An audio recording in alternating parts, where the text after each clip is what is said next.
How do you know what you know? That's a question philosophers and theologians ask and reflect on. It sounds headier than it really is, at least most of the time. And for the most part, it is one of those questions we don't think much about. Most of us, even philosophers and theologians, generally operate on a set of assumptions about the way the world works, and we know what we know. In his analysis of Christians and Christian groups on the question of how they sort out the Christ culture problem, H. Richard Niebuhr looks at a series of theological issues and charts their typical answers to these questions. Today I want to look at the first of these theological issues, the question of how we know what we know in the Christian faith.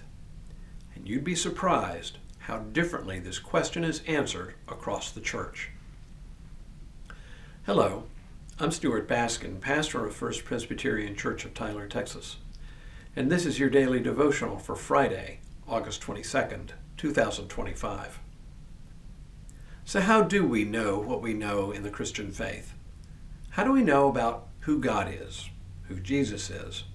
How do we know what we're called to do as disciples? Theologians like Niebuhr use a shorthand to frame this question. It is the reason versus revelation question, or as philosophers call it, it is the epistemological question. How does knowledge that comes, for example, from empirical observation relate to what we know about God? At some level, all Christians have some belief in the idea of revelation, of knowledge that is not empirical but is revealed by God. But turns out there are many different ways to understand even this idea of revelation. Theology generally recognizes four sources of knowledge and insight about faith. In no particular order, there is reason, revelation, tradition, and experience. The Methodist tradition calls this the Methodist quadrilateral: Scripture, tradition, reason, and experience. But most all Christian traditions recognize some form of this understanding. At the same time, different traditions understand the relationship between these things differently. For most Protestant Christians, Scripture is the highest source of understanding. Roman Catholicism, on the other hand, places tradition on the same level as Scripture. So right from the start, we know that different groups are going to talk about the reason-revelation question differently. And when it comes to revelation, we mean a number of things.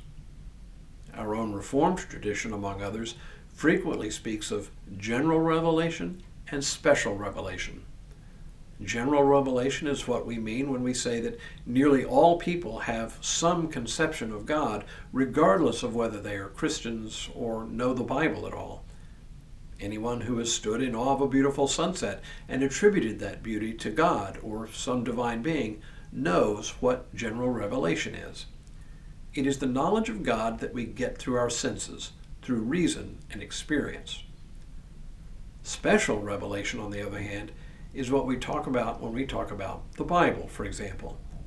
Christians generally believe that the Bible is, in some form or fashion, a revelation of God.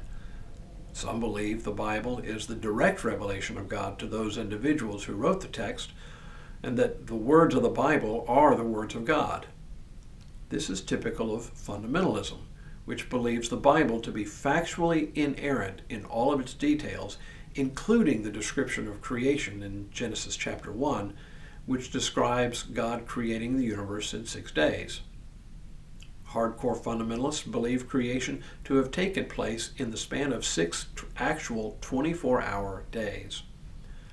On the other hand, others believe the Bible to have been inspired by God, but not that it is factually inerrant or that the words themselves are God's words. These folks aren't looking at the Bible as a scientific tome, but as words of faith written by people of faith for people of faith. And still others have an even lower understanding of Scripture as revelation.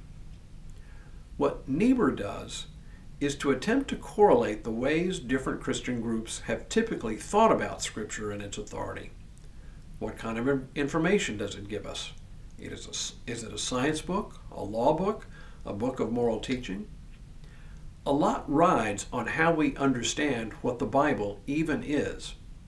And this kind of understanding, for most of us, is something we just assume, but do not reflect upon very often. What's at stake with this theological question? Well, it determines how we understand ourselves in relation to God, in relation to ourselves, and in relation to the world around us. Given that Niebuhr's whole project is about analyzing how different groups have and continue to navigate the Christ culture divide, this is a particularly important thing to pay attention to. As we begin to look at each of Niebuhr's types, we'll give this issue careful attention. I think you'll be amazed at how different Christian traditions think differently about this very issue. Understanding this issue will go a long way in helping us understand and even appreciate different groups, even if we ourselves do not agree with some or all of them. So tomorrow we'll take up a second issue Niebuhr examines, the question of where evil comes from. But for now, may God continue to bless you and keep you in all that you do this day and in all the days ahead.